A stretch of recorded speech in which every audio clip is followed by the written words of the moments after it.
ये शादी सिर्फ मैंने अपनी बेटी के लिए की है, इसीलिए मुझसे ज़्यादा उम्मीद मत रखना।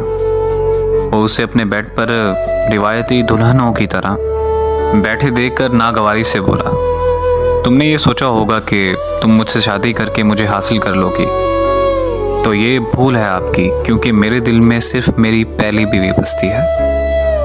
वो अपनी पहली बीवी का नाम मोहब्बत से लेकर सर्द लहजे में बोला, ये फूलों से सजा कमरा कभी भी तुम्हारा नहीं होगा।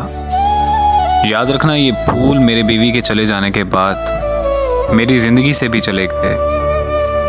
अब सिर्फ कांटे ही कांटे रह गए हैं मेरी जिंदगी में।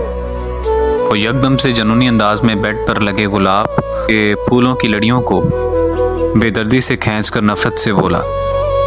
वो उसकी जनूनियत देखकर सहमी और तेजी से बेड से उठी और उससे दूर होने लगी और रोते हुए सोचने लगी कि जिंदगी हर बार क्यों उसे दर्द देती है और क्यों सभी रिश्ते उसे अधूरे मिलते हैं।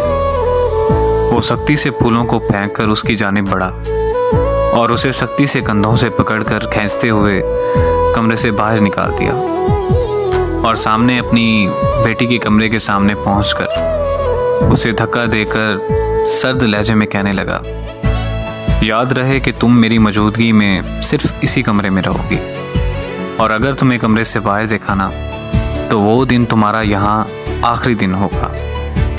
कंधों पर गिरफ्त सख्त करता वो नफरत से उसे देखते हुए कहने लगा। उसे उसके खूबसूरत सरापे को देखकर भी उसे कुछ फील नहीं हो रहा था, और कैसे होता, वो एक पत्थर दिल इंसान था।